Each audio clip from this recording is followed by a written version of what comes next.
Graças a Deus. Quero sentar.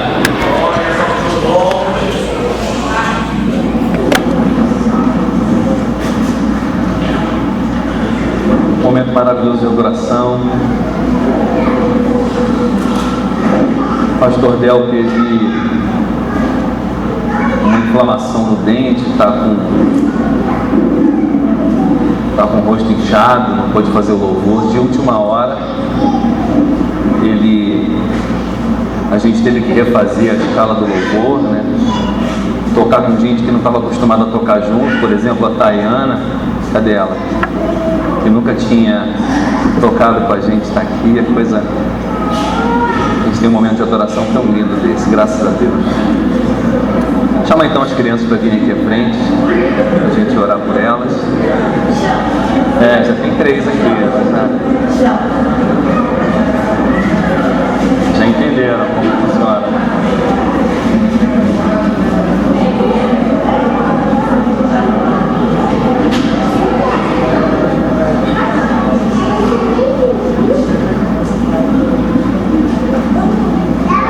Vou fazer diferente, quero chamar o André para orar pelas crianças. Vem cá, André.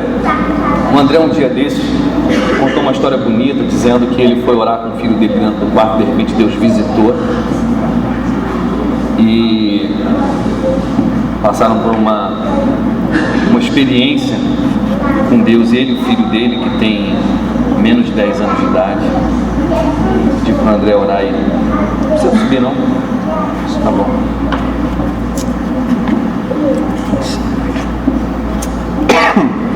Oh meu Deus, prazer, Senhor, poder elevar a voz a Ti e clamar, Senhor Deus, pela Tua misericórdia em nós, Senhor Deus, e acima de tudo ao Teu reino, Senhor, que é das crianças. Obrigado, Senhor, por essa oportunidade, Senhor. Oh Deus amado, louvado seja, exaltado teu santo e poderoso nome, Senhor.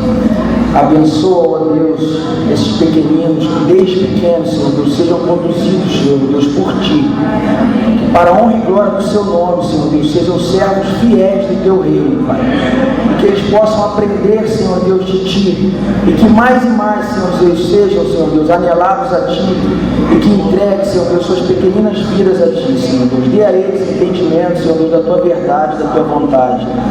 Abençoa, ó Deus, os ensinamentos que eles terão nesta manhã, Pai, e que possam dar frutos e frutos, Senhor Deus, no Teu reino, Senhor Deus, para a honra e glória do Teu santo e poderoso nome, Senhor Deus. Que eles possam, Senhor Deus, ser a Tua imagem e semelhança, Senhor Deus, e que possam, Senhor Deus, não passar despercebidos por essa vida, que possam ver neles, Senhor Deus, somente a Ti, e que Tu cresça, Senhor Deus, mais e mais, Senhor Deus, na pequenina vida deles, Senhor Deus, para a honra e glória do Teu santo e poderoso nome. Amém. Valeu. Vamos lá, criançada. É isso aí, a gente tem que ensinar nossos filhos a orar. O Pedro já está revelando o teu dom de intercessão. Toda noite a gente vai orar com ele. Aí a gente começa a orar, ele, Bill. Aí o Senhor abençoa o Bill, ele, Dudu. Cadê o Dudu? Toda noite a gente tem que orar pelo Dudu, ó, aquela figura ali de óculos escuros. Aí a gente abençoa o Dudu, o Senhor, ele, Del, e abençoa o Del. Aí fica uma lista de gente, porque ele quer que a gente interceda. Amém. Meus irmãos, eu quero compartilhar com vocês uma coisa que me alegrou muito essa semana. A Bruninha, que está ali, tem um namorado chamado Max. Eu conheci o Max há uns 3 anos atrás, né, Bruna? Mais ou menos. Ele é de Minas e de uma família muito católica e muito tradicional em Minas. E daquelas pessoas que não entendem nada de mundo evangélico, né? Por exemplo, ele me conheceu, gostou de mim, trouxe uma cachaça para mim. Aqui, pastor, uma cachaçinha de Minas. Falei, obrigado. E aí, então, muito católico, gente boa, gente boa. Hoje ele não veio, infelizmente. E aí ele tem vindo aos domingos. E aí a Bruninha colocou no WhatsApp da comunidade, que a gente tem no WhatsApp, Se você não sabia disso, procure o Bill, aquele que tocou guitarra aqui, ele vai te adicionar no WhatsApp e a gente conversa durante a semana e compartilha as coisas ali. Aí a Bruninha colocou, eu vou ler para vocês o que ela botou. Queridos, tem um testemunho. O Max estava na igreja há 1 ano e disse que já aprendeu mais nesse tempo do que em toda a vida católica dele. Adora ler a Bíblia e começou por Jó. Hoje em dia vive aconselhando sua esposa Bruna.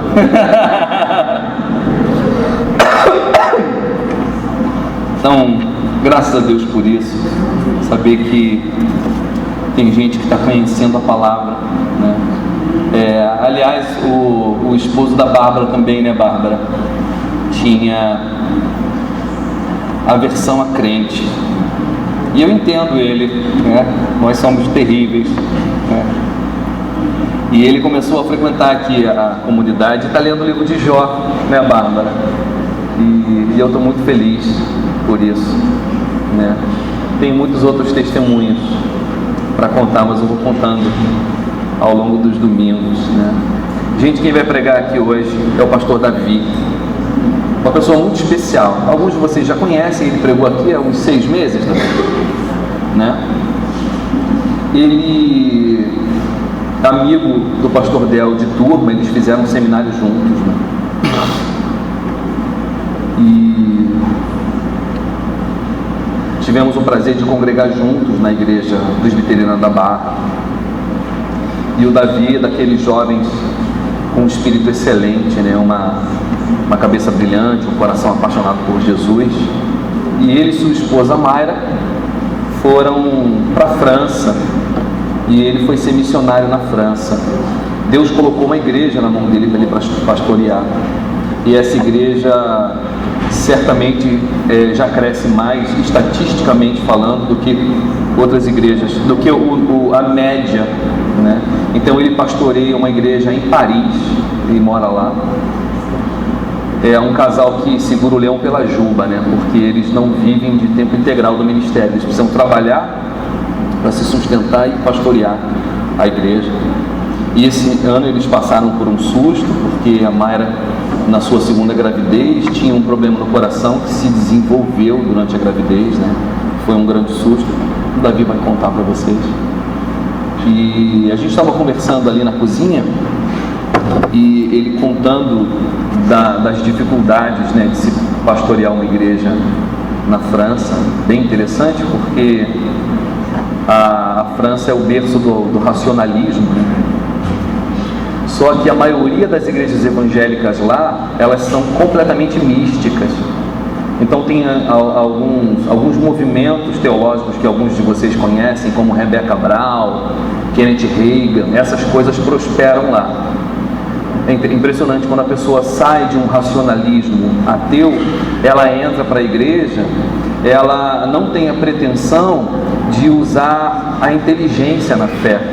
Ela sai de um racionalismo para um extremo oposto, o misticismo, né?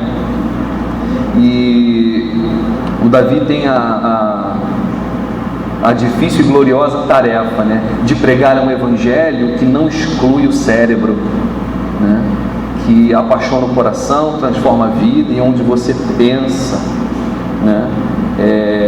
Então o cristão, ele tem que lutar em 2 frentes de batalha. Ele tem que lutar contra o ateísmo, né, do mundo, e contra os erros que se cometem dentro da igreja, né? No caso, o Davi tem lutado contra esse misticismo que acontece dentro da igreja. Então, pastor Davi, Deus te use, te abençoe.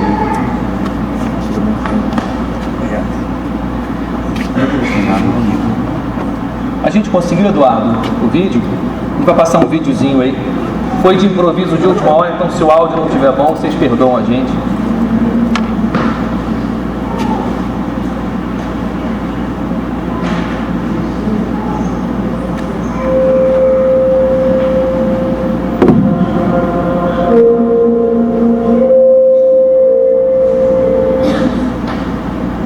Paris, coração da França, quando a gente está saindo, bem-vindo à França, um país de extrema riqueza histórica, uma das nações que mais contribuiu para a formação do novo mundo ocidental. Nós estamos aqui em Paris, coração da França, quando a gente está saindo de viagem da arte, da cultura e do entretenimento, na onde são atraídos todos os anos milhares de visitantes e de imigrantes. Mas aqueles que são atraídos para cá, ofuscados pela beleza da cidade de luz, muitas vezes deixam de enxergar as trevas que eles vão.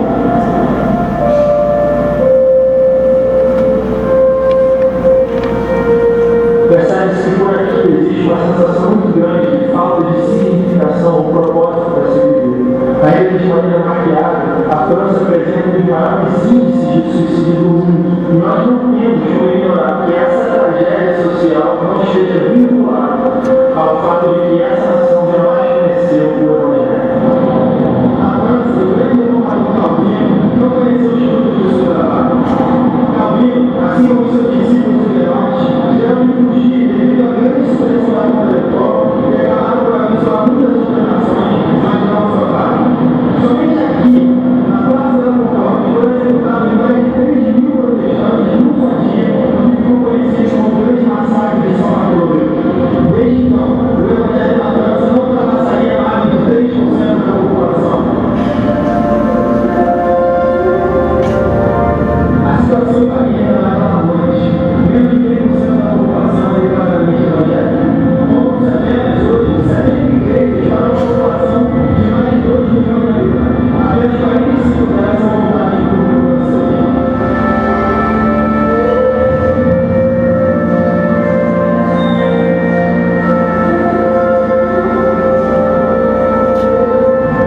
Em 2011, eu e minha esposa viemos para cá e contribuir para o progresso do Evangelho e da história francesa.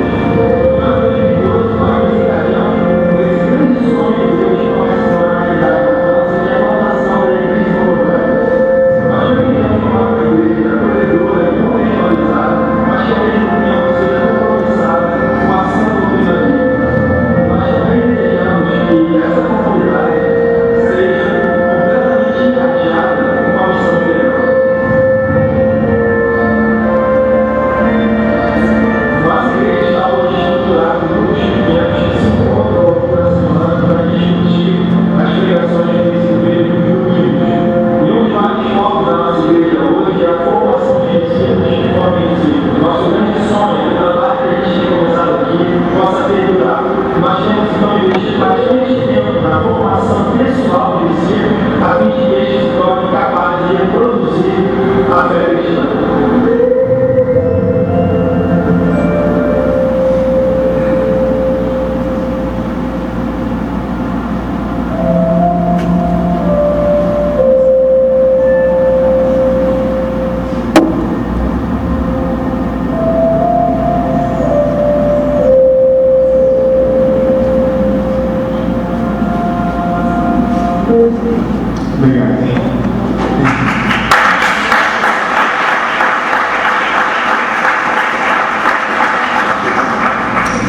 Obrigado, gente. Esse vídeo foi só para mostrar um pouco da nossa realidade. A gente pode falar um pouco sobre como as coisas acontecem, mas eu acho que essas imagens mostram com mais clareza, mais eficácia. Esse é o desafio que a gente está enfrentando. A gente agradece pela oportunidade de poder mostrar um pouco para vocês desse trabalho. Bem, mas eu vou ter o privilégio agora de compartilhar com vocês um pouco da Palavra de Deus. Para mim é sempre um privilégio estar aqui. Como o Michel falou, tem muita gente nova. Eu vou contar um pouco mais, como eu já contei aqui várias vezes, que na minha caminhada, na minha chamada, na minha vocação para o ministério, eu sempre me lembro de alguns flashes na minha história que me marcavam muito, que colaboraram para que eu tivesse essa convicção do meu chamado. E o Michel mencionou o fato de que o Débora estudou comigo, mas muito antes disso, a vida do Michel Michel já marcou a minha vida. Eu me lembro eu pequenininho indo para a igreja e eu ainda não era convertido, mas me chocou muito um apelo que o nosso pastor fez e dizendo: quem aqui deseja consagrar a vida integralmente ao ministério? Eu lembro que o pastor Michel, junto com outro pastor, eles se levantaram e foram à frente. Eles eram muito novos, aquilo me marcou muito. Depois disso, passou um tempo e o Michel foi me visitar lá em casa. Eu era pequenininho e ele me fez algumas perguntas que mexeram muito comigo. Ele estava perguntando coisas bem claras e objetivas sobre Deus. Então eu sempre tive o Michel como uma grande referência no ministério da minha vida, e para mim é sempre um privilégio estar aqui. Para mim é sempre emocionante e até gera um pouco mais de temor, né, de pregar no público onde a gente sabe que a palavra é muito elevada, muito respeitada, né, e os líderes dessa igreja são pessoas muito piedosas. Então eu espero que Deus me dê graça para honrar o trabalho que Deus tem feito nessa igreja através de pessoas tão piedosas, tão abençoadas e tão responsáveis para com a obra de Deus. Eu queria pedir que vocês, nesse momento, abrissem a Bíblia no Evangelho de Mateus, no capítulo 26. Nós vamos ler do verso 31 ao 45.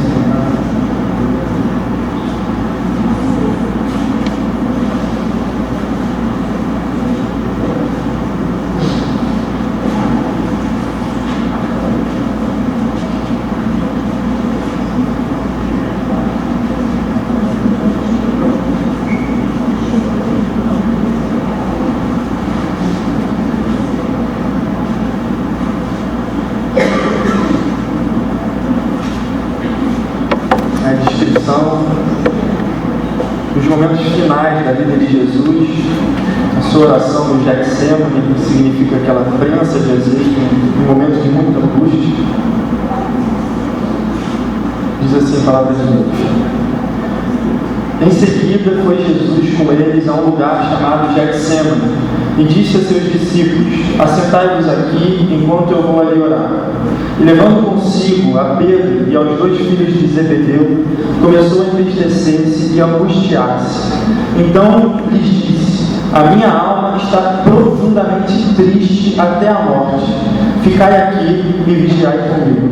Adiantando-se um pouco, prostrou-se sobre o seu rosto, orando e dizendo: meu Pai, se possível, passe de mim este cálice, todavia não seja como eu quero, e sim como tu queres. E voltando para os discípulos, achou-os dormindo, e disse a Pedro: então nem uma hora pudestes vós vigiar comigo? Vigiai e orai, para que não entreis em tentação. O espírito, na verdade, está pronto, mas a carne é fraca. Tornando a retirar-se, orou de novo, dizendo: meu Pai, se não é possível passar de mim esse cálice sem que eu o beba, faça-se a tua vontade. E voltando, achou-os outra vez dormindo, porque os seus olhos estavam pesados. Deixando-os novamente, foi orar pela terceira vez, repetindo as mesmas palavras. Então voltou para os discípulos e lhes disse: ainda dormis e repousais. Eis que é chegada a hora e o Filho do Homem está sendo entregue nas mãos de pecadores. Levantai-vos, vamos, eis que o traidor se aproxima. Vamos orar. Pai Santo, nós te damos graças, Senhor, pela tua palavra. A gente pedimos em nome de Jesus que teu Santo Espírito trate nossa alma, Senhor, e nos transforme segundo a tua vontade. Eu te peço em nome de Jesus, Senhor, que tu nos dê essa graça extra, Senhor amado, essa graça, Senhor, dobrada, que nos permite viver um nível, Senhor amado, de vida cristã muito mais elevado. Eu te peço em nome de Jesus, Senhor, que individualmente e como igreja, Pai, nós sejamos e estejamos dispostos, Senhor, a enfrentar tudo aquilo que compreende, Senhor amado, de adversidades e desafios, Pai, para que o teu nome seja honrado e glorificado. Eleva-nos, Senhor amado, a maturidade espiritual e dá-nos graça, Senhor amado, para vivermos para a tua honra e glória, Senhor. Amém. Amém. Bem, irmãos, eu vou falar um pouco com vocês sobre oração. Da última vez que eu visitei essa igreja, há 6 meses atrás, era o período do ano novo, eu lembro que eu trouxe uma palavra para vocês sobre a soberana vocação, sobre os alvos que a gente precisa estabelecer e renovar na nossa vida, para que a gente possa alcançar o auge da nossa felicidade, o auge do propósito da nossa existência, que é essa nossa conformidade com o caráter de Cristo. Nós sermos tais como Cristo é aquilo que vai verdadeiramente nos fazer feliz. E eu me lembro que existe uma parte desse texto que eu peguei para vocês que dizia o seguinte: esquecendo que as coisas para trás ficam e avançando para as que diante de mim estão. E eu dei muita ênfase no fato de que a soberania de Deus, ela nunca será excluída das nossas vidas.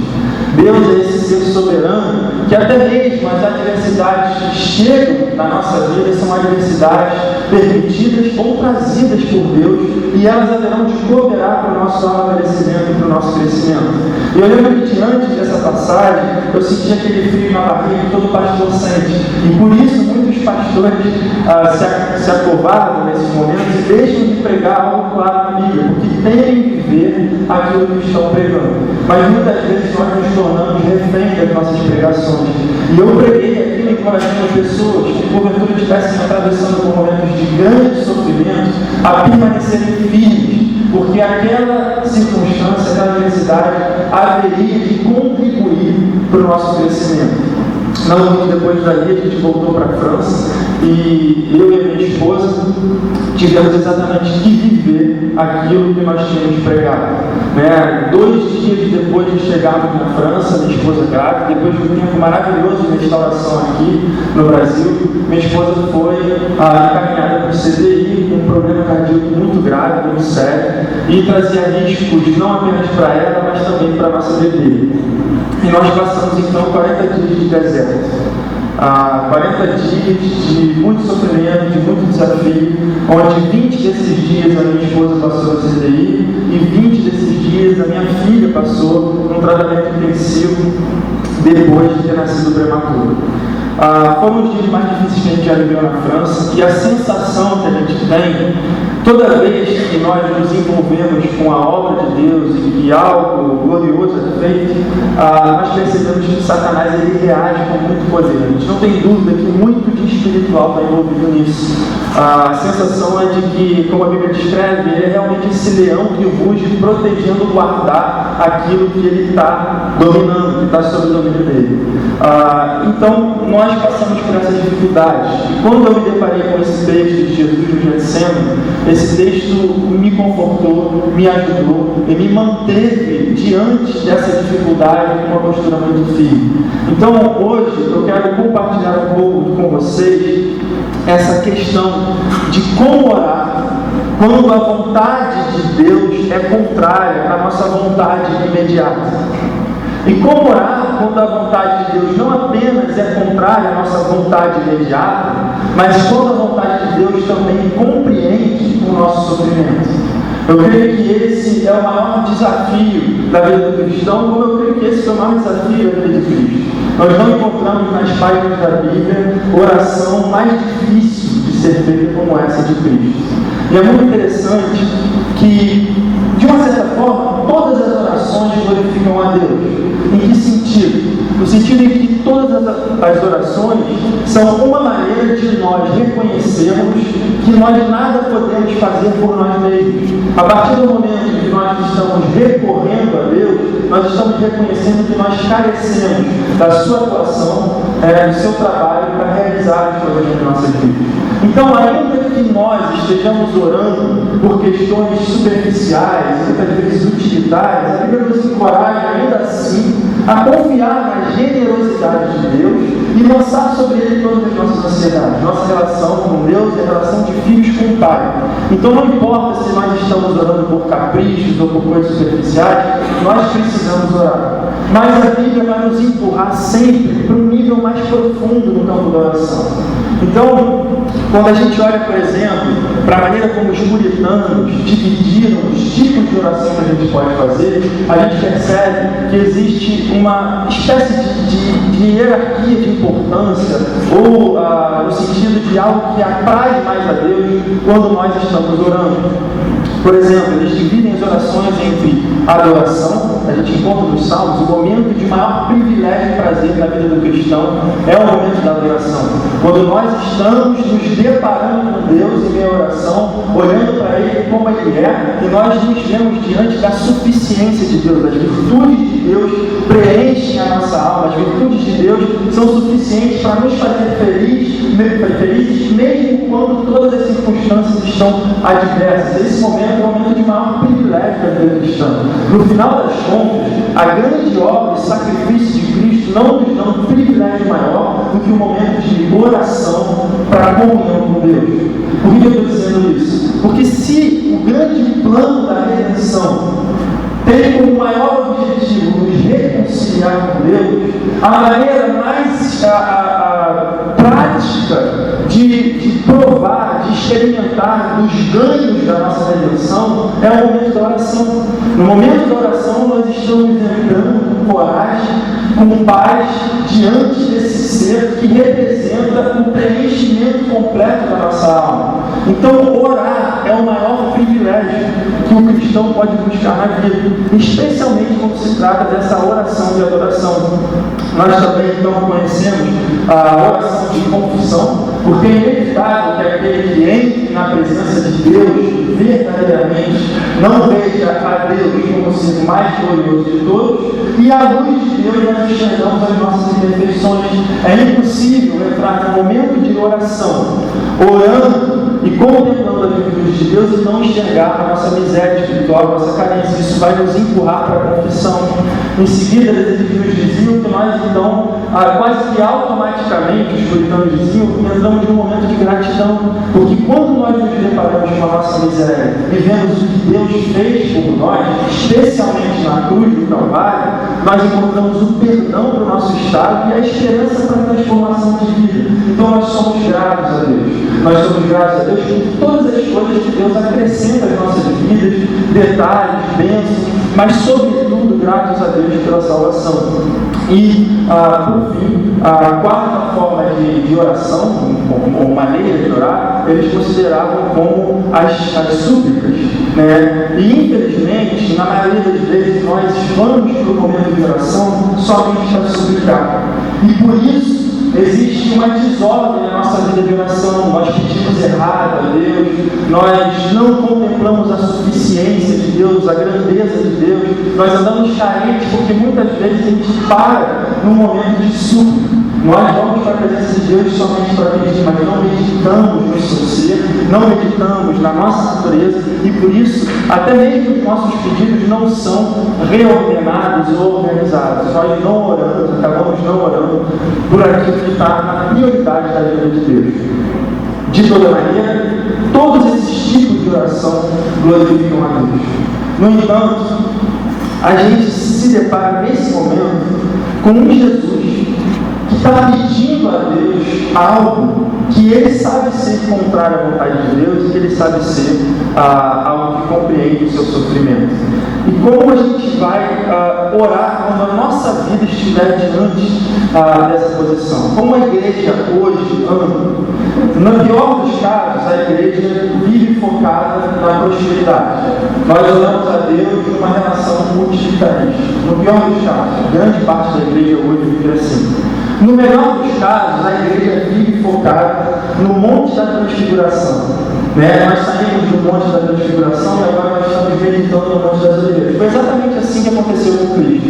Ele foi para o Monte da Transfiguração na companhia desses 3 discípulos que ele chamou mais perto dele, Pedro, Tiago e João. E no Monte da Transfiguração, Jesus recebeu uma unção do alto. Eu estava conversando com o Michel e ele disse que, graças a Deus, um maravilhoso momento de avivamento que acontecido no seio dessa igreja. Não existe nada melhor do que isso. E isso pode nos remeter ao Monte da Transfiguração, quando dá vontade da gente fazer 3 tendas e permanecer diante da glória de Deus, nesse momento de adoração, sendo preenchido por Deus e sentindo que nada mais nos falta. Mas, infelizmente, nós ainda vivemos um período onde uma missão está sendo realizada por Deus. E essa missão que está sendo realizada por Deus, geralmente, deposita sobre as nossas vidas esse enchimento espiritual espiritual, essa unção para que nós tenhamos força para completar a sua missão. Existe um propósito muito específico para todo avivamento, e o propósito específico para todo avivamento é o envolvimento com a sua missão. E, inevitavelmente, o envolvimento com a missão de Deus vai trazer para as nossas vidas a adversidade. E por isso nós precisamos contemplar essa oração. Jesus, depois de viver aquele momento maravilhoso de enchimento espiritual no Monte da Transfiguração, ouve de Pedro dizendo: façamos 3 tendas, continuemos por aqui. Mas Jesus, consciente da sua missão, sabe que ainda teria um Getsemane para encarar, e muito mais do que isso, a cruz do Calvário. Como então essa passagem nos ensina a orar quando a vontade de Deus compreende o nosso sofrimento? Quando a vontade de Deus é contrária à nossa vontade imediata. Bem, a primeira coisa que a gente encontra nesse texto são medidas práticas de oração. Quando a nossa vida está passando por momentos de grande adversidade. Quando nós não entendemos, muitas vezes, o motivo pelo qual certas dificuldades que nós enfrentamos e que fazem parte da nossa história têm um propósito para se cumprir. Como entender tudo isso e como orar nesses momentos? Bem, algumas medidas práticas que a gente encontra nesse texto são as medidas que Jesus adotou para orar quando a sua alma estava profundamente angustiada até a morte. Em primeiro lugar, a gente precisa compreender essa angústia, porque se Jesus teve a capacidade de orar contra a sua própria vontade, isso é muito importante. Ele estava enfrentando um desafio muito maior que qualquer um de nós poderia imaginar sofrer. Jesus estava, em primeiro lugar, sofrendo injustamente. Em que sentido? Ele haveria de pagar um preço que não era culpa dele pagar. Ele assumiu voluntariamente esse desafio. E qual é o motivo que mais atordoava Cristo, que mais gerava sofrimento em Cristo? Era o fato de que Jesus experimentaria uma separação de Deus, ao ponto de Lucas, o Evangelho de Lucas, descreve esse momento de Jesus como Jesus suando sangue, literalmente, de tamanha angústia que ele vivia. E o fato de Cristo, na cruz do Calvário, ter morrido antes que fosse necessário os seus ossos terem sido quebrados, mostra que Jesus sofreu algo muito maior do que a dor física. Os teólogos, os estudiosos dizem que essa angústia de alma, que representava a separação de Deus que o pecado causa e gera, fez com que Jesus morresse muito antes do que os ladrões que normalmente morriam por asfixia quando os seus ossos eram quebrados. Então, se a gente condensar esse sofrimento de estarmos separados daquilo que é bom, que mais ou menos é o que a gente vive quando nós estamos sofrendo, imagina a separação de seres que são importantes para vocês ou de coisas boas na sua vida. É por isso que a gente sofre. Jesus estava experimentando a separação de Deus. E Jesus nunca havia vivido um momento sequer da sua vida separado de Deus. Esse cálice da ira de Deus representava com o maior sofrimento a separação da fonte da vida e da vida da abundância de um ser que jamais se separou de Deus. A essência do Deus triunfo é essa unidade entre Deus Pai, Deus Filho e Deus Espírito Santo. E na cruz do Calvário, Jesus haveria de sofrer muito mais do que qualquer um de nós possa imaginar o sofrimento das nossas vidas. Por isso Jesus suava sangue, por isso Jesus estava profundamente angustiado até a morte. Ele haveria de ser separado por causa do pecado, dessa comunhão com Deus. Ele haveria de sofrer a ira de Deus sobre a sua própria vida. Tudo aquilo que nós merecíamos sofrer durante uma eternidade no inferno, Jesus sofreu naquele momento na cruz. Ele sabia que precisava passar por isso. E por isso Jesus estava sofrendo. Então, nesse momento de angústia de alma, o que é que Jesus faz? A primeira coisa que ele procura é ir para um lugar favorável à oração. No versículo 36, ele nos mostra com muita clareza, a gente pode ler novamente juntos. foi Jesus com eles a um lugar chamado Getsêmani e disse a seus discípulos: assentai-vos aqui enquanto eu vou ali orar. É muito interessante, nos momentos de dificuldade, que nós tenhamos um lugar específico para orar, um lugar que favoreça a nossa comunhão com Deus. Jesus muitas vezes ia para a beira da praia orar com seus discípulos ou sozinho, e muitas vezes ele recorria aos montes, não porque haja algum poder diferencial nos montes, mas porque o monte simplesmente provê um lugar de solitude, um lugar que muitas vezes favorece a nossa aproximação com Deus. Então é muito interessante que nós tenhamos, como é a prática dos homens da Bíblia e como é a prática de muitos heróis da fé ao longo da história da igreja, nós temos lugares onde a gente possa ter paz para buscar a presença de Deus. A segunda medida muito prática é a companhia. Nós sabemos que, enquanto comunidade, nós sempre podemos ter momentos de orações públicas, e enquanto indivíduo, a gente pode ter momentos de oração privada. Mas é muito especial que na nossa caminhada cristã, nós tenhamos pessoas que a gente tem certeza que haverão de chorar conosco e se alegrar conosco. Não é muito fácil achar esse tipo de gente. Jesus mesmo, ele tinha 3 pessoas com quem ele se aproximava mais, de quem, de certa maneira, ele dependia, ele desejava contar nesse momento de oração. Jesus então chama esses amigos mais chegados e pede para eles especificamente para que eles orem. Essa foi a medida que a gente tomou nesse momento tão difícil que a gente viveu no começo desse ano. Nós procuramos muitas pessoas chegadas a nós que estivessem nos sustentando em oração. Essa carência ela é muito forte, a gente precisa ter consciência. E esse é um dos principais problemas quando nós enfrentamos dificuldades na nossa vida cristã, seja no casamento, seja nas tentações, não importa qual seja o desafio, enquanto nós não compartilhamos as nossas necessidades e não recorremos a pessoas para orar conosco, a gente permite que aquele problema vá crescendo, vá se tornando uma bola de neve até o ponto de nós não conseguirmos mais lidar com eles. Nós sucumbimos diante dessa carência de compartilhar, esse medo de revelar as nossas dificuldades, as nossas falhas, as nossas mágoas com Deus, nos faz sucumbir, porque nós somos seres relacionais e nós carecemos de comunhão. Jesus chama esses 3 e abre para eles essa fraqueza. O espírito está pronto, mas a carne é fraca. Eu preciso que vocês orem comigo. Eu preciso que vocês orem comigo para que eu consiga vencer essa tentação, essa dificuldade. Então a gente precisa de companhia no momento da oração. Uma outra medida é a questão da solitude. Ainda que nós tenhamos companhia, Jesus chama os 3 para orarem com ele, mas depois ele se distancia desses discípulos para ter o seu momento com Deus.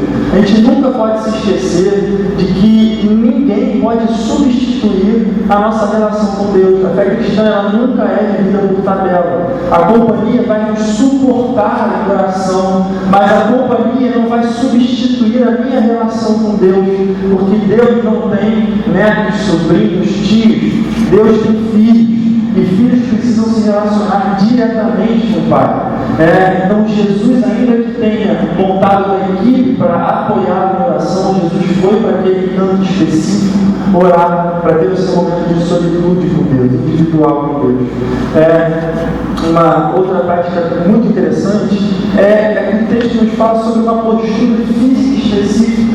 Nós muitas vezes nos esquecemos que nós somos um ser integral. Nós somos corpo, alma, espírito. E nessa nossa composição, nós temos que ser autênticos e puros de coração em todos os nossos momentos. Uma das coisas que mais mostra a gravidade ou a consciência da gravidade das coisas que nós enfrentamos é a nossa postura física também.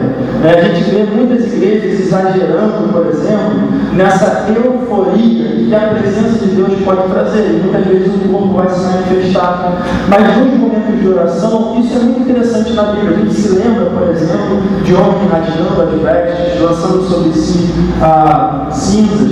A gente olha para a Bíblia e vê Davi, por exemplo, que orou com o rosto em terra, semelhante a Cristo, enquanto o seu filho estava doente, procurando mostrar uma total rendição na presença de Deus. E Jesus, nesse momento, ele também está usando o seu corpo dessa maneira. A Bíblia diz, no versículo 39, diz o seguinte: adiantando-se um pouco, prostrou-se sobre o seu rosto, né? Jesus demonstrando essa harmonia de alma também através desse veículo que Deus nos deu, que é o nosso corpo. Então, que nas nossas orações nós não temamos, especialmente quando nós estamos sozinhos diante de Deus, né? Manifestar e expressar aquilo que a nossa alma está sentindo através do nosso corpo. Mas tudo isso é algo muito natural. E a última medida prática é a perseverança espiritual de Cristo. Olha que interessante, se nós temos consciência de estarmos vivendo um momento de grande dificuldade na vida, um momento de grande urgência, é muito interessante que nós perseveremos. Olha que interessante, Jesus, ele já conhecia, ele tinha dito lá no verso 31, ele diz o seguinte: esta noite todos vós estarei comigo, porque está escrito, ferirei o pastor e as ovelhas do rebanho ficarão dispersas. Ele tinha consciência que isso haveria de ser consumado na sua vida. Ele seria ferido, as ovelhas ficariam dispersas. Ainda assim, ele persevera na presença de Deus, insistindo para que Deus retire dele essa possibilidade de sofrer com o cálice da ira de Deus.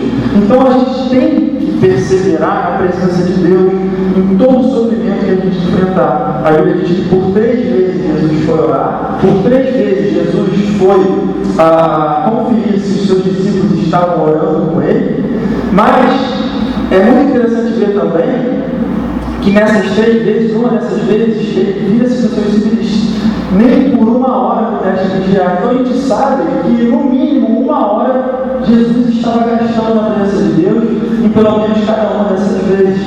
É muito interessante que a nossa vida de oração seja consoante, esteja em harmonia com a situação que a gente está vivendo. Quantas vezes, ao invés de recorrer à oração, nós recorremos a outros artifícios para tentar diminuir a nossa vida? Seja o entretenimento, sejam as drogas ou a bebida, seja simplesmente a distração.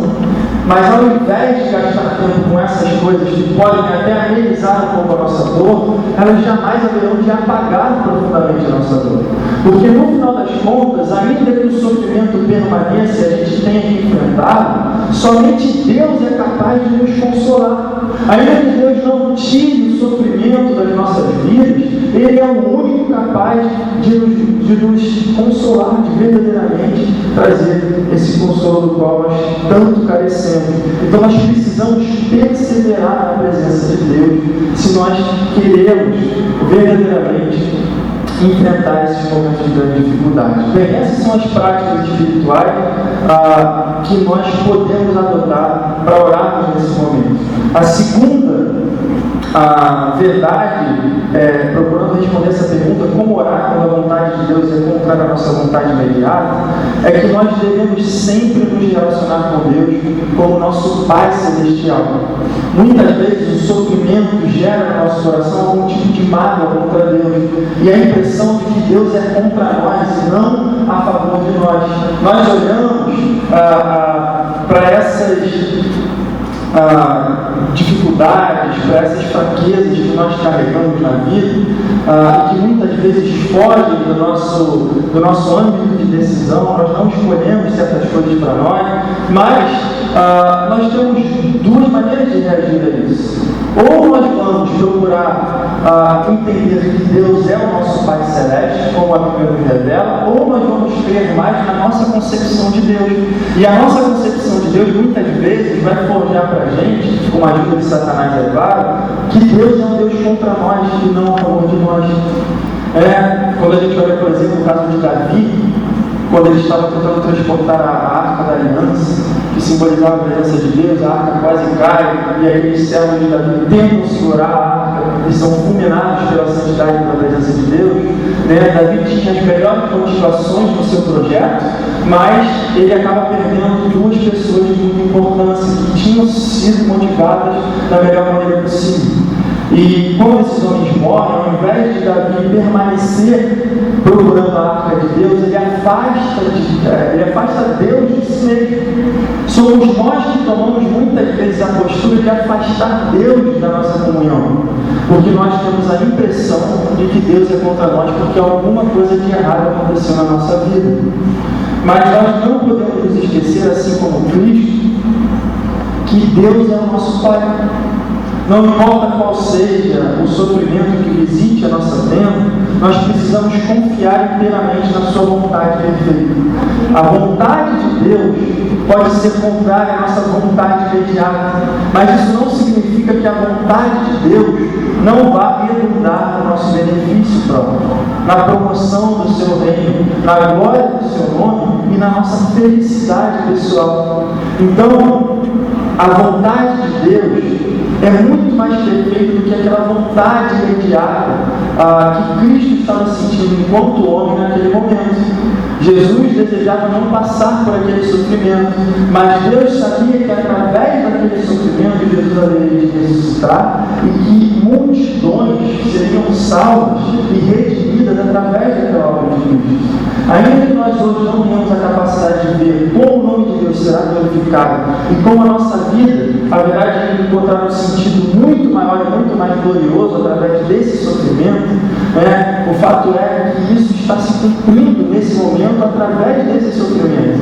E nós não podemos desperdiçar essa oportunidade. Então, significa confiar inteiramente na perfeita vontade de Deus, confiar inteiramente nas suas boas intenções. Se quando nós ainda éramos pecadores, Deus enviou o seu Filho para morrer por nós, porventura não nos dará com ele graciosamente todas as coisas. Quer dizer, a Bíblia nunca nos permite questionar as intenções de Deus em relação às nossas vidas.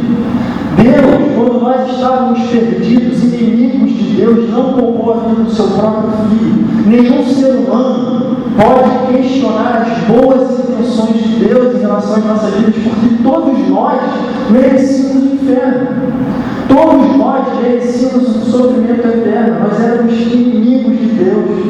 E Ele deu aquilo que de melhor Ele tinha para nos retirar dessa condição miserável. Todos os outros acidentes da nossa vida são coisas pequenas demais quando nós comparamos essa manifestação de amor de Deus por nós. Depois de Cristo na cruz do Calvário, Deus não precisa mais nenhuma outra expressão para provar para nós que as suas intenções em relação às nossas vidas são as melhores possíveis. Você não precisa se relacionar com Deus esperando que Ele manifeste novamente as suas boas intenções, porque Cristo foi exposto da forma mais pública, ao ponto de até hoje, 2000 anos depois da sua vinda, todos conhecerem essa exposição pública do amor de Deus, que envolveu o sacrifício do seu próprio Filho. Nenhum de nós pode, então, questionar as boas intenções de Deus quando o sofrimento visita as nossas vidas. E isso significa também submeter-se à sua perfeita vontade. Então significa confiar na sua perfeita vontade, significa confiar nas suas boas intenções e significa submeter-se. Porque se Deus é o nosso Pai Celeste, como Cristo está orando, se Deus é o nosso Pai Celestial, esse Pai perfeito, nós precisamos entender que como filhos, nós carecemos totalmente do seu cuidado. Não importa por quais caminhos Deus nos conduz, nós precisamos reconhecer que como Pai, Ele haverá de cuidar melhor de nós do que nós mesmos. E nós precisamos, se nós quisermos aproveitar a paternidade de Deus, nós precisamos assumir a postura de filhos. O problema, muitas vezes, dos cristãos da nossa geração é que eles não assumem a postura de filho, a postura daquele que se submete. Muitas pessoas colocando Deus contra a parede e tendo uma relação utilitária com Deus, exigindo que Deus nos abençoe, exigindo que Deus mude tal coisa ou outra coisa, quando na verdade nós é que deveríamos dizer: todavia, não seja feita a minha vontade, mas a tua vontade. Quantas igrejas hoje insistem ou incentivam esse tipo de oração? Todavia, não seja como eu quero, e sim como tu queres. Para pensar, geralmente eles dizem que as coisas não estão acontecendo na sua vida porque você não está pedindo direito ou porque você tem uma fé pequena. Então, a culpa das coisas não acontecerem na minha vida é que Deus está se relacionando comigo com base nas minhas obras, na minha capacidade de viver. Isso é completamente o oposto do que a Bíblia diz. Porque quem poderia dizer que Jesus não estava orando corretamente?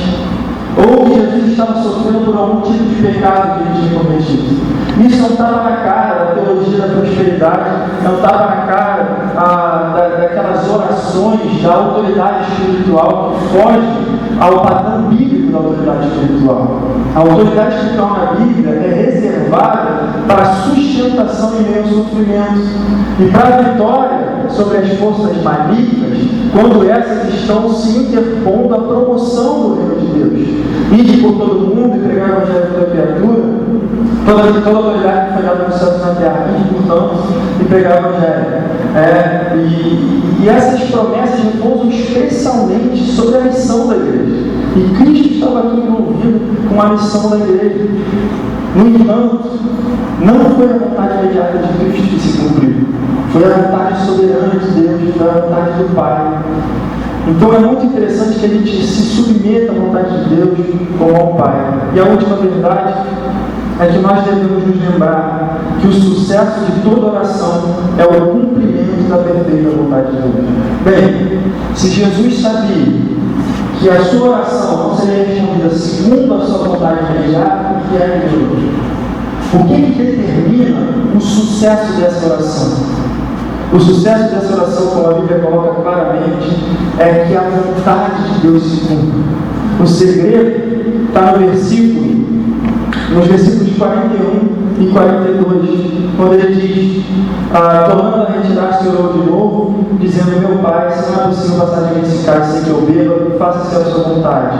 E voltando, versículo 41, na verdade, diz: vigiai e orai, para que não entreis em tentação. O espírito, na verdade, está pronto, mas a carne é fraca. Jesus estava buscando fortalecimento do espírito para que a vontade de Deus fosse feita através daquele sofrimento. A maior vontade do cristão é que a vontade do Pai aconteça. Mas o fato é que quando nós enfrentamos sofrimento, as maiores tentações aparecem nas nossas vidas. É sempre algo proposto para que o coração de Deus seja entristecido, mas que a gente pegue algum porta-caminho que nos tire desse sofrimento. A gente procura resolver as coisas da forma mais rápida, mais curta e menos dolorosa. Mas quando a vontade de Deus envolve o nosso sofrimento, é somente a oração submissa, perseverante, a oração de um filho diante do Pai, que pode fortalecer o nosso espírito para que a gente permaneça nessa caminhada. Eu me lembro que algumas pessoas, quando a gente estava enfrentando essa dificuldade, nos encorajavam muito a, por exemplo, largar tudo e voltar ao Brasil, dizendo que, olha quanto vocês estão sofrendo aí, sabe, talvez seja melhor você cuidar um pouco mais da sua família e voltar para cá. Mas para nós, o que estava mais claro através desse sofrimento todo era que se o inimigo estava se manifestando, era porque a obra de Deus estava sendo feita. E Deus, pela sua graça e misericórdia, nos sustentou e fez com que a sua autoridade se manifestasse, se revelasse sobre as nossas vidas e nos tirou dessas circunstâncias tão difíceis. Então, a vontade de Deus, ela, quando passa pelo sofrimento, é muito mais capaz de exaltar e glorificar o seu nome do que quando tudo está muito bem. A teologia da prosperidade diz o seguinte: as pessoas lá fora vão buscar a Deus quando a sua vida estiver abastada, quando a sua vida estiver certinha, quando tudo de bom e de melhor estiver te cercando, as pessoas vão ver que Deus é bom. Mas a Bíblia insiste numa outra direção, ela diz o seguinte, que revela que Deus é mais suficiente àquele que, quando vive o sofrimento, pode dizer a tua graça me basta. Pode dizer, ainda que percamos a família de bem prazer, ainda que o inferno se manifeste, a graça de Deus é suficiente. O maior Deus é o Deus que nos sustenta e nos satisfaz no meio do sofrimento. E por isso, eu encorajo vocês a adotarem essa postura de Cristo. Glorifica mais a Deus aquilo que esse nosso Deus, que é um Deus imprevisível, que é um Deus soberano, que é um Deus maravilhoso, ele tem essa capacidade capacidade incomum de convergir no mal e bem. E isso vai acontecer nas nossas vidas, através desse caminho do sofrimento. A gente precisa formar uma geração de cristãos preparados para viver a verdadeira vida. Essa vida que é vivida debaixo de maldição, debaixo do mundo separado de Deus, que revela constantemente as consequências do nosso afastamento de Deus. E essa será a igreja autêntica, será a igreja que mais glorificará o nome de Deus. Que glorifique a Deus em meus sofrimentos, que se envolva com a sua missão e que diga amém para a vontade de Deus em todas as circunstâncias. Eu vou concluir lendo o versículo bíblico, Romanos capítulo 8, verso 15 a 18, que diz o seguinte: porque vós não recebestes o espírito de escravidão para viveres outra vez atemorizados, mas recebestes o espírito de adoção, baseado no qual clamamos Abba Pai. O próprio Espírito testifica com o nosso espírito que somos filhos de Deus. Ora, se somos filhos, somos também herdeiros de Deus e co-herdeiros com Cristo. Se com Ele sofremos, também com Ele seremos glorificados. Porque para mim tem por certo que os sofrimentos do tempo presente não podem ser comparados com a glória a ser revelada em nós. Amém. Pai Santo, dá-nos graças, Senhor amado, para dizermos amém à tua vontade. Ainda que ela compreenda o nosso sofrimento, ainda, Senhor amado, que ela esteja contra a nossa vontade imediata. Ensina-nos a confiar em Ti como Pai, que haverá de fazer o Teu nome ser exaltado e glorificado através dessas dores, e que haverá também, Senhor amado, de trazer uma significação muito mais elevada para a nossa existência. Que em nome de Jesus nos dê a graça para Te glorificar, tal como somos e tal como vivemos hoje diante das circunstâncias tão adversas que nos assolam. Que em nome de Jesus, Senhor, Tu fortaleças o nosso espírito, Senhor, porque a carne é fraca. Sempre será mais fácil desistir, Senhor. Sempre será mais fácil, Senhor amado, deixar de honrar e glorificar o Teu nome. Mas que em nome de Jesus, Senhor, essa unção seja derramada sobre as nossas vidas, para que o Teu nome, Senhor, saia intacto, honrado e glorificado na nossa existência. Para a tua glória que nós pedimos, Senhor, e para a nossa felicidade pessoal. Em nome de Jesus.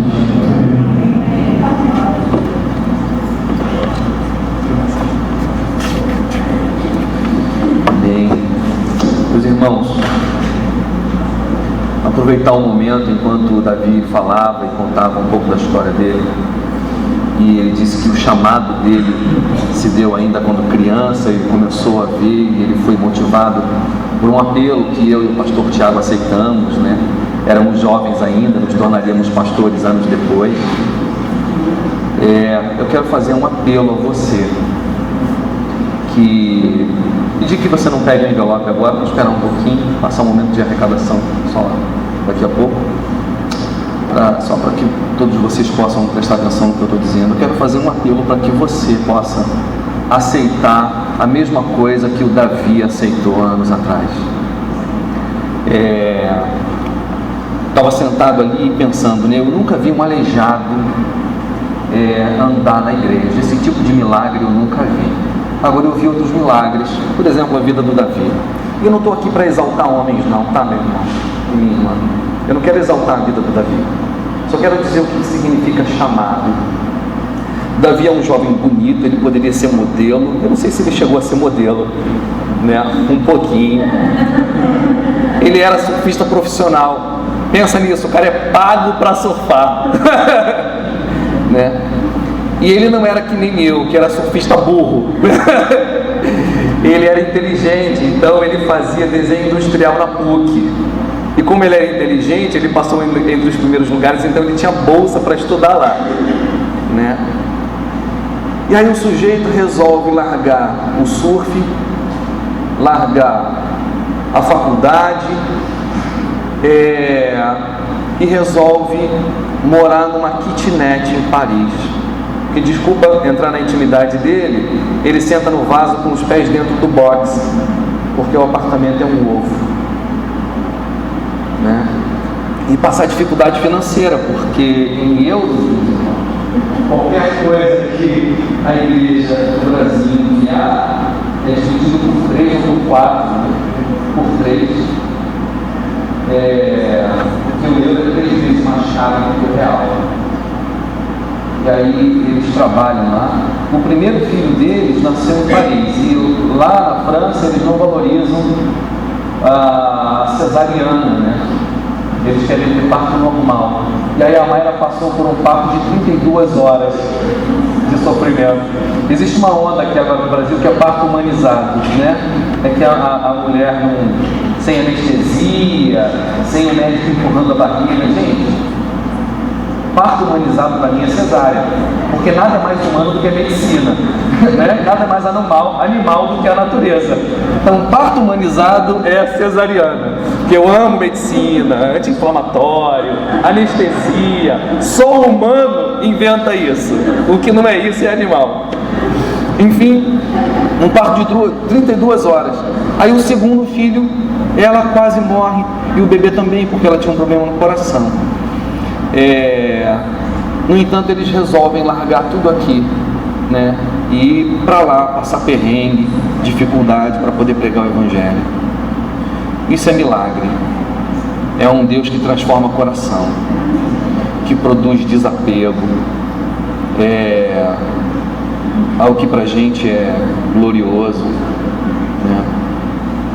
E resolve pregar o Evangelho. Eu só contei essa história, como eu disse, não para exaltar o Davi, mas porque para que essa história possa inspirar você a ser um missionário, seja em outra cultura, em outro país, ou seja na sua cultura, no seu bairro, no seu país.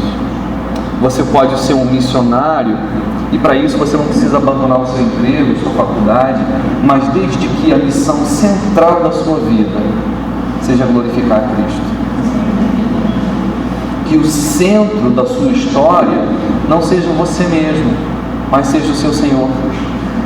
Como, por exemplo, o pastor Ariovaldo Ramos, muito conhecido, ele tem 2 filhas, e uma delas resolveu ser missionária. E eu até conheço, ela é casada com Caleb. Eles hoje estão liderando um grupo de jovens da igreja presbiteriana do Recreio, e eles vieram no início desse ano para cá, trouxeram um grupo de jovens para fazer uma reforma, uma pintura no projeto Construir. Ela resolveu ser missionária. E a outra filha deles parece que é médica, se eu não me engano, né?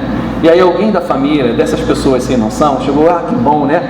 Pelo menos alguém vai se dar bem na vida, né? A sua irmã vai ser missionária, mas pelo menos você vai ser médica. Ela disse: não, mas eu também sou missionária, porque a minha irmã está lá, mas eu vou trabalhar e vou sustentar o ministério dela. Portanto, existem várias formas de se fazer missão, desde que a sua vida seja uma vida missionária. A forma de você administrar a sua vida é tendo Cristo como centro e não você como centro.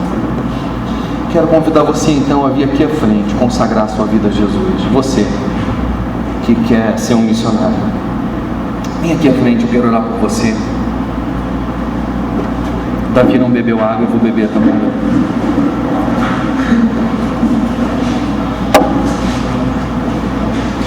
Quero pedir para o pastor Davi vir aqui e orar.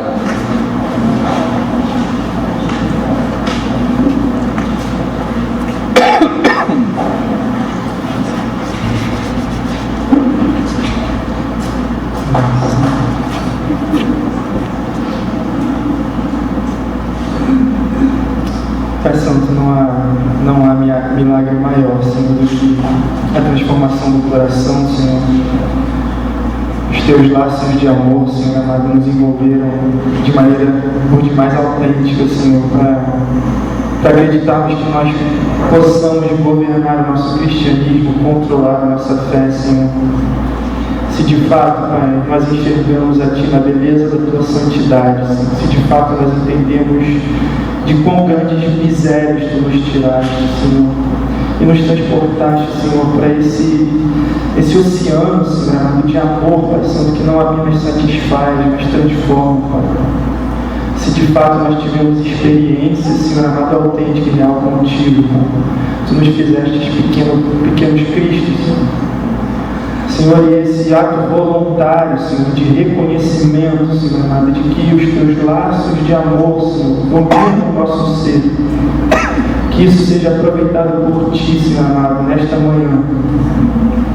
Que, Senhor, Senhor, Tu possas equipar de forma individual e específica cada uma dessas pessoas, Senhor, que entregam os seus corpos como sacrifício vivo, santo e agradável a Ti, Senhor. Que elas sejam capacitadas, Senhor, que elas tenham comunhão, Senhor amado, profundíssima contigo, Senhor. Senhor, que a vida, com todos os seus desafios e acidentes, Pai, representem não apenas simples obstáculos que a soberana mão de Deus traz, Senhor amado, para que o Teu nome seja honrado e glorificado de maneiras cada vez mais profundas, Senhor. E que em nome de Jesus, Senhor, essa identificação com aqueles que estão perdidos, Senhor, porque nós um dia vivemos essa realidade, que Tu faças de nós pessoas mais acessíveis, Senhor, que Tu faças de nós, Senhor amado, pessoas mais capazes, Senhor, de portar a Tua palavra, a Tua mensagem. Eu Te peço em nome de Jesus que Tu nos dê autenticidade de relacionamento com os de fora, Pai, para que as pessoas tenham uma oportunidade de conhecer a Ti através de nossas vidas, Senhor. Pai, eu Te peço em nome de Jesus, Senhor, que Tu tome cada uma dessas vidas, Senhor amado, e que em nome de Jesus, Senhor amado, essas pessoas assumam um real compromisso com a Tua missão, porque foi isso que Tu fizeste de nós. Todos nós que somos Teus discípulos estamos envolvidos com a atividade missionária, porque se somos Teu corpo, Senhor amado, que traz a cabeça, nós somos o corpo de um ser missionário, filho de um Deus missionário, que enviou o Seu próprio Filho.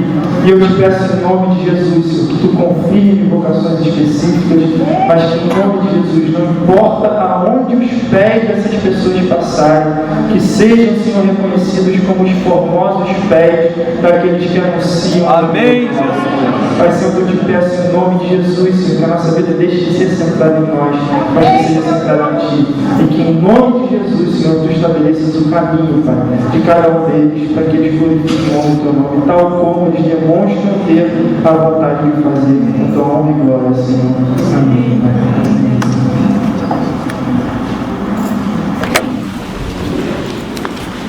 Evangelho de Lucas, capítulo 21.